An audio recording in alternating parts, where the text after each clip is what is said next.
On a community level, there's also structuring dynamics, the structuring dynamics of the community.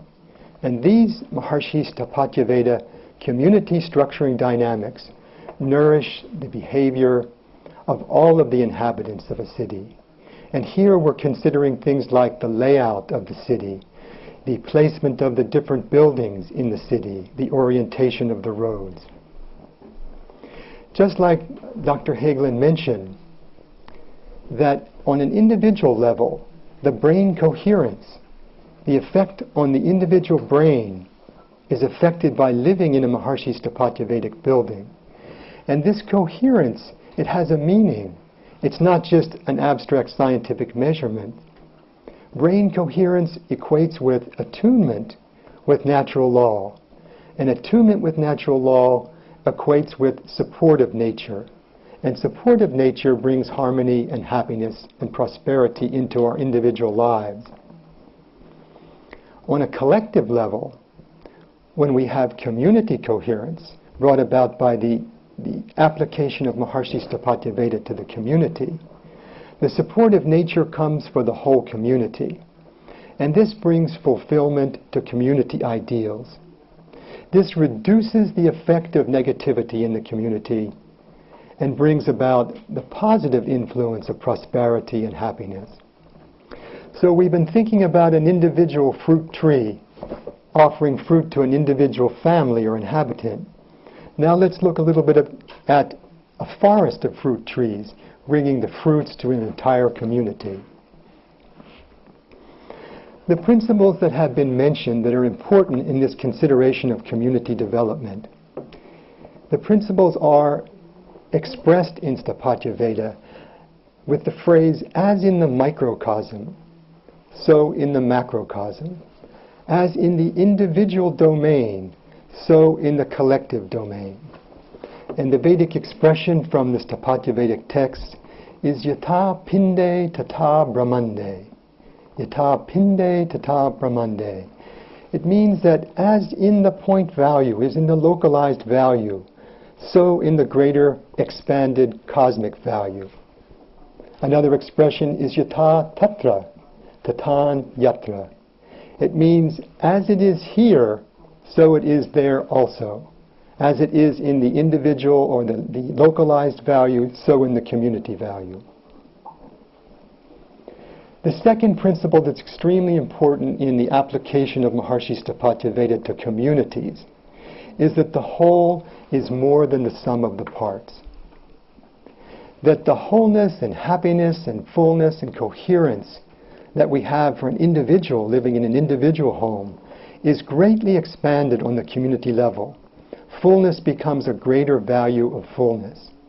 When the entire community is structured in this life-supporting way, then natural law seems to recognize that coherent communal structure, and new values of natural law can flow through that community and all its residents. To understand, too, the benefits of Maharshi STHAPATYA Veda on the community level, we have to understand what's called in science the behavior of coherent systems.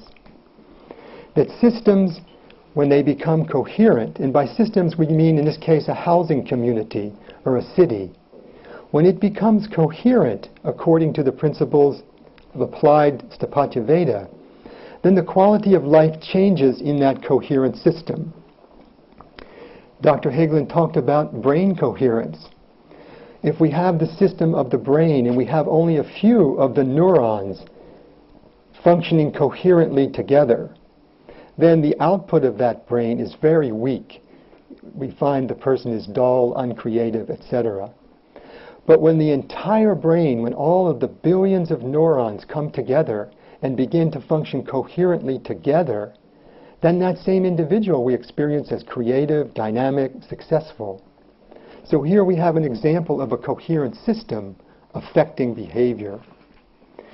In science, this is most clearly represented by the Meissner effect, which was referred to by Dr. Hartman. And I'll go just a little bit deeper in that so we can see the effect of that. If we look at the slide that's on the screen now, we see an example of the Meissner effect.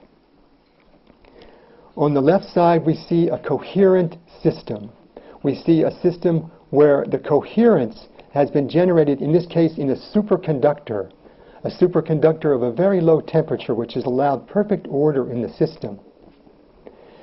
When an external field attempts to penetrate this coherent system, represented by the coherent lines, we can see in the drawing that the external field is repelled from entering into that coherent area.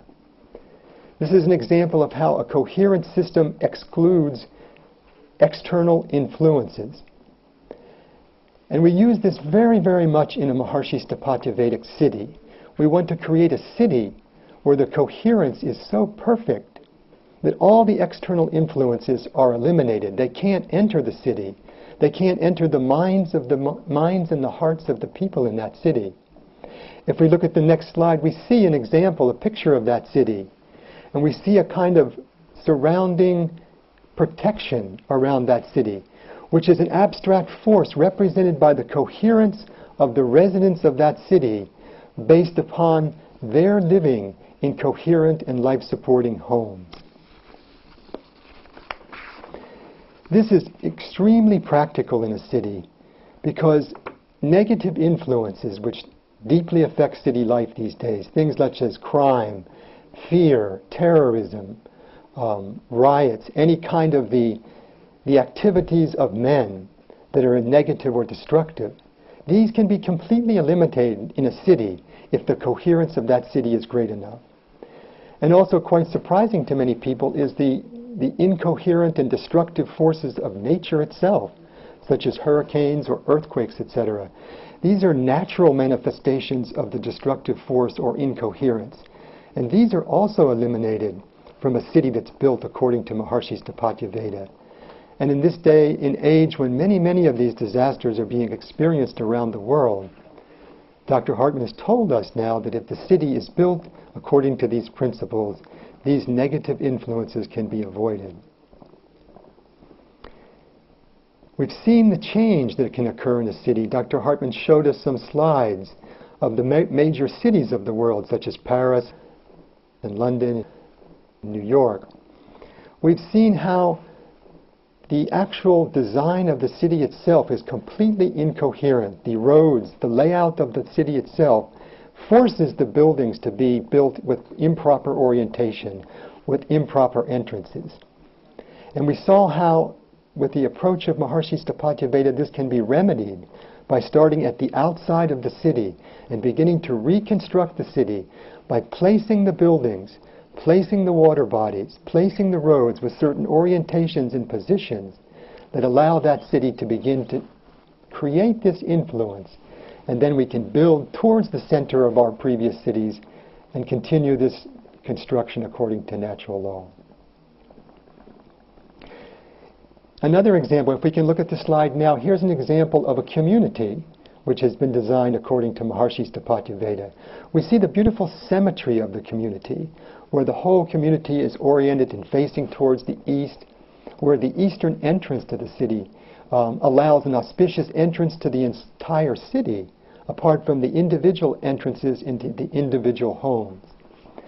And just like in a home, where the bedrooms and the bathrooms and the kitchen, the dining room, all have their proper placement in order to create an auspicious influence, in a city, the buildings, the homes, the water bodies, the government bodies, the schools, everything has its proper placement to nourish that particular activity in that particular part of the city. That's what the design, overall the design of the city, to bring the entire city into the influence of natural law.